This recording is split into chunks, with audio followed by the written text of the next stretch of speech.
Halo dulur sadayana, apa kabar? Semoga pada sehat-sehat semua ya. Balik lagi di channel Harry Babakan yang akan melanjutkan alur cerita episode selanjutnya dari serial Sweet Home. Oke lah, seperti biasa sebelum kita mulai alur ceritanya, kita putar dulu intronya.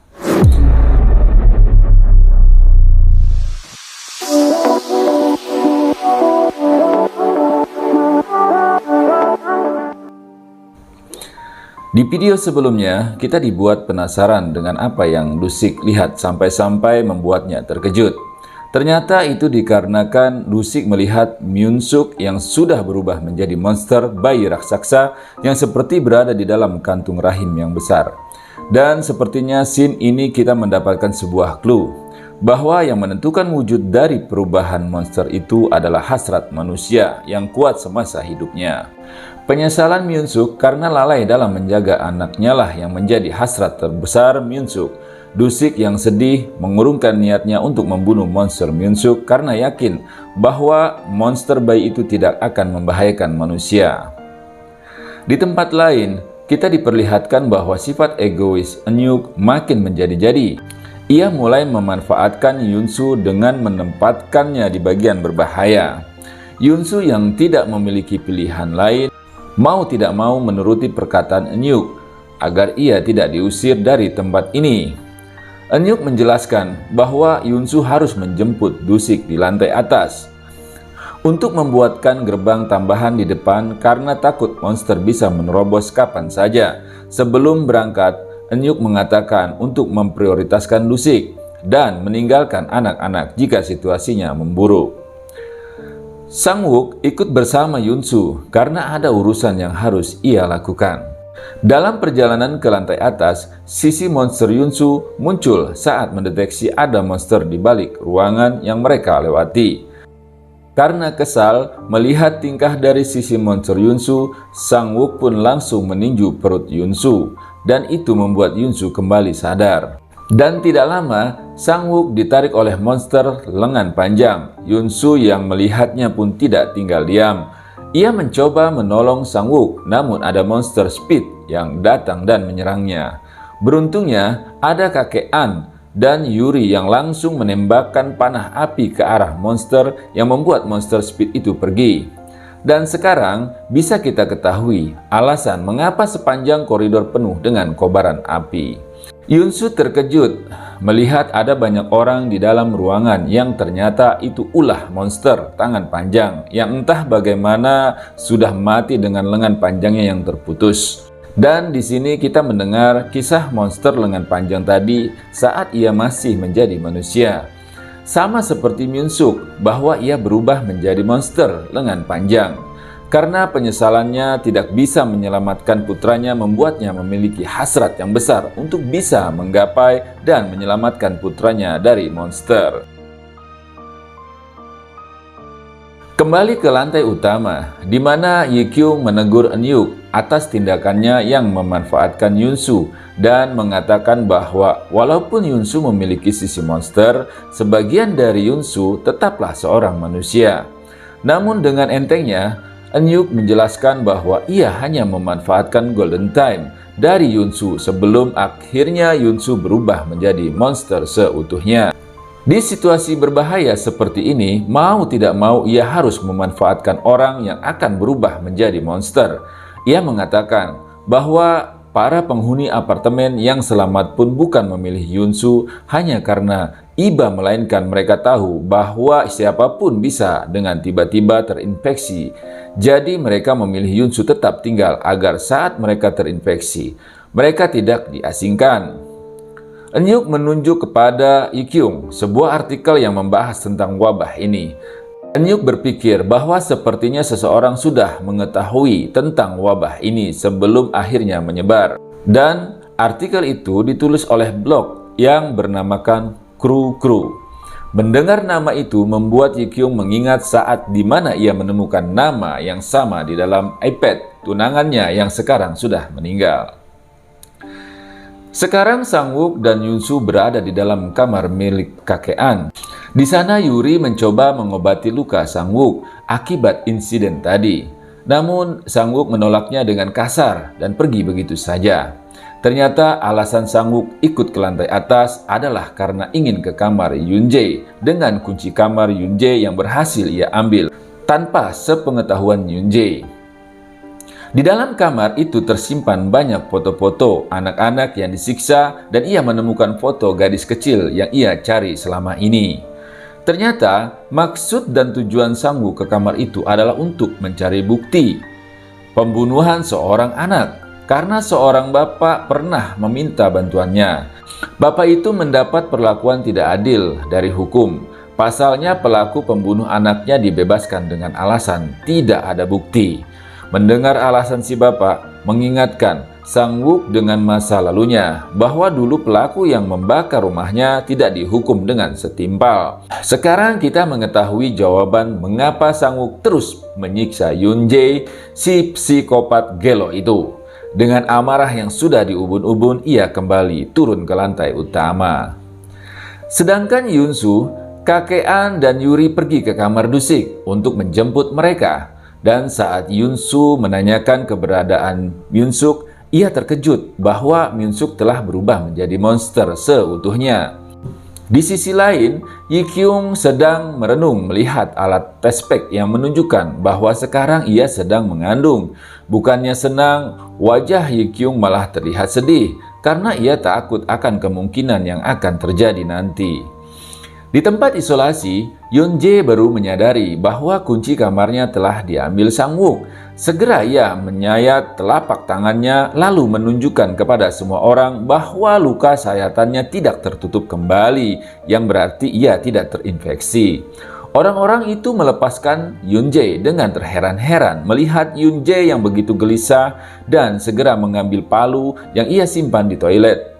Tidak lama, Sang-wook sampai ke lantai dasar dan langsung mencari keberadaan Yoon-jae. Tanpa diduga, Yoon-jae menyerang Sang-wook dari belakang. Dengan cepat Sang-wook menyerang balik Yoon-jae hingga terpental di reruntuhan. Sang-wook terus menghajarnya tanpa ampun dan mengatakan bahwa psikopat gelo kayak Yoon-jae tidak pantas untuk hidup, lalu langsung menghabisi Yoon-jae detik itu juga. Orang-orang di sana tampak sangat kaget dengan kejadian itu. Tidak ada yang berani mendekati atau mencegah Sang-wook. Setelah merasa Yoon-jae sudah tewas, Sang-wook langsung menyeret mayat Yoon-jae keluar apartemen dan membawa mayat putri Bu Jin-ok juga mayat si tentara. Kemudian Sang-wook berniat mengurung dirinya di luar. Segera Jae-hoon mencegahnya dan tak lama Sang-wook pingsan.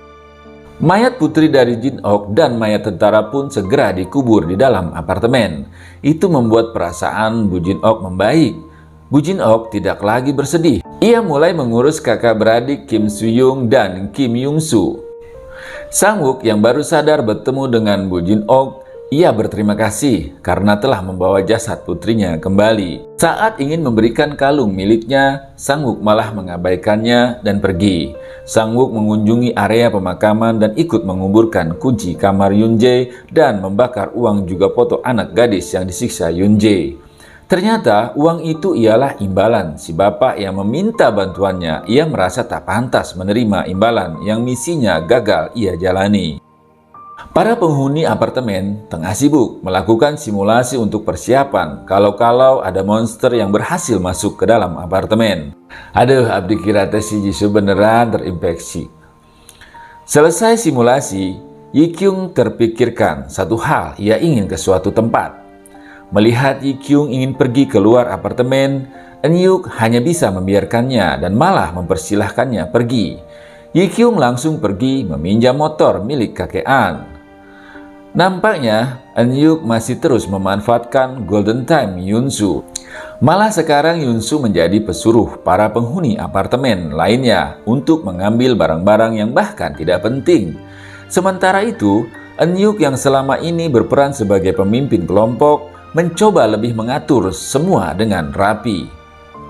Mulai dari pembentukan kelompok kecil, penjatahan makanan sehari sekali, dan pengecekan suhu tubuh. Tidak lama kemudian, datanglah monster penuh rambut hingga menutupi sekujur tubuhnya, yaitu adalah Pak Tua Suk-yoon yang sudah bertransformasi menjadi monster seutuhnya. Sang istri yang memiliki dendam kusumat pada suami pun dengan sukarela membunuhnya. Namun sebelum ia dibunuh, Sukyun meminta maaf pada sang istri. Saat monster Sukyun mati, datanglah Yunsu yang baru kembali dari lantai atas mengambil barang-barang. Sisi monster Yunsu mengatakan bahwa dirinya akan mengalami hal yang sama seperti yang dialami Pak Tua Sukyun itu. Malamnya, para penghuni berkumpul. Di sana mereka terus mengeluh akan semua yang terjadi. Namun, Enyu sangat kesal mendengarnya. Baginya, itu hanyalah rengekan yang tidak akan merubah apapun. Dari sini kita bisa mengetahui sifat Enyu yang sangat belak-belakan. Tidak peduli apakah omongannya itu bisa menyakiti orang lain atau tidak. Scene menunjukkan kilas balik Yikyung. Terjadi sebuah kebakaran hebat di klinik tempat tunangannya bekerja. Tunangannya dinyatakan tewas, namun Yikyung tidak terima karena jasad dari tunangannya belum ditemukan. Dan itulah alasan Yikyung berhenti dari pekerjaannya sebagai damker. Kembali ke waktu sekarang, Yikyung sudah sampai di sebuah gedung tua yang tak terawat, yang merupakan klinik bekas tunangannya bekerja dulu. Yikyung langsung masuk ke dalam ruangan sang tunangan. Ia mulai mencari tablet milik tunangannya yang sempat ia lihat kata kru di dalamnya. Ia mendapati artikel yang sama seperti yang Enyuk tunjukkan sebelumnya dalam tablet itu. Ia mulai mengetahui bahwa tunangannya adalah seseorang yang terinfeksi, tapi ia juga berusaha untuk meneliti wabah tersebut. Di blog itu tertulis bahwa orang yang terinfeksi namun sanggup bertahan selama 15 hari. Orang itu akan menjadi orang terinfeksi spesial. Saat Yikyung masih membaca artikel itu, tiba-tiba muncullah tentara yang menodongnya dan mengikatnya. Tentara itu mengatakan bahwa tunangannya sudah menjadi subjek penelitian dan tidak bisa memastikan apa ia masih hidup atau sudah bunuh diri. Mendengar itu membuat Yikyung sangat sedih. Pemimpin tentara masih terus menginterogasi Yikyung sejauh apa ia ketahui tentang wabah itu. Karena Yikyung ingin bebas, ia terpaksa memberitahu para tentara orang yang berhasil bertahan dari wabah tersebut. Di dalam tidurnya, Yunsu bermimpi bertemu dengan sisi monsternya lagi. Namun dengan teguh, ia terus menolak ajakan dari monster untuk menerimanya. Saat bangun, Yunsu melihat ada Enyu di sampingnya. Enyu bertanya kenapa ia sangat ingin bunuh diri. Enyu tampak peduli dengan Yunsu. Ia tidak suka dengan sikap Yunsu yang tidak tegas. Enyu meminta Yunsu agar mengatakan sakit jika memang itu sakit. Dan Yunsu bisa menolak jika memang ia tidak mau. Yunsu hanya terdiam. Dan sebelum Enyu pergi, ia menempelkan plester ke bekas sayatan di lengan Yunsu. Saat di luar, Enyu bertemu Enyuk dan Jisoo. Tahu bahwa mereka akan menyuruh Yunsu lagi. Enyu mengatakan agar jangan mengganggu Yunsu. Dan terjadilah perdebatan di sana. Enyu yang kecewa melihat sikap saudaranya memilih untuk pergi. Benar saja, Enyuk dan Jisoo menemui Yunsu untuk memintanya pergi ke basement karena listrik apartemen padam lagi. Di bawah basement, Yunsu tertangkap oleh monster laba-laba. Beruntung ada CCTV yang terpasang di sana. Enyuk, Jisoo, Jae-hoo, dan Sang-wook memutuskan untuk menyelamatkan Yunsu di basement.